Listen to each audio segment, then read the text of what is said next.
మహాకుంభమేళాలో సన్యాసం పుచ్చుకున్న మాజీ miss India.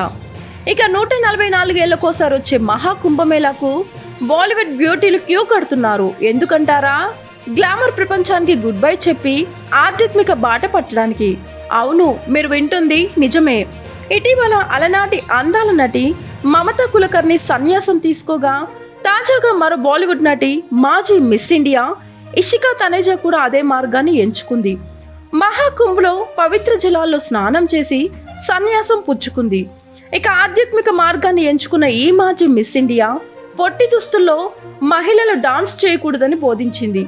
Miss India, miss world టైటిళ్ల వల్ల పేరు ప్రఖ్యాతులు లభించిన జీవితం మాత్రం పరిపూర్ణమైన ఫీలింగ్ కలగలేదని, అదే భక్తి మార్గాన్ని ఎంచుకున్నాక ఆ సంతృప్తి దొరికిందని తెలిపింది.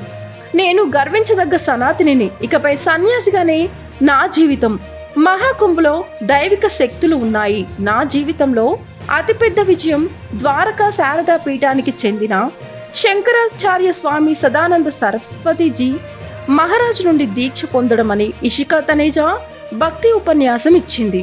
ఇక 2017లో మిస్ ఇండియాగా ఎంపికైన ఇషికా తనేజా 2018లో మిస్ వరల్డ్ టూరిజం టైటిల్ గెలుచుకుంది. 2017లో విడుదలైన హిందూ సర్కార్ చిత్రంలో ఇషికా తన నటనతో మెప్పించింది. 2016లో అప్పటి రాష్ట్రపతి ప్రణబ్ ముఖర్జీ చేతుల మీదుగా రాష్ట్రపతి అవార్డు అందుకుంది.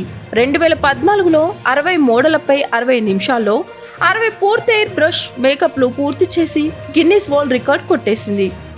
ఇక జనవరి 13న ప్రారంభమైన ఈ మహాకుంభమేళా ఫిబ్రవరి 26న ముగియనుంది. కావున వెళ్ళాలనుకునే వారు త్వరగా వెళ్ళడం మంచిది. ఈ వీడియోపై మీ అభిప్రాయాలేంటో కింద కామెంట్ రూపంలో తెలియచేయండి. ఇలాంటి మరిన్ని ఇంట్రెస్టింగ్ వీడియోల కోసం చూస్తూనే ఉండండి మా ఛానల్. Please subscribe.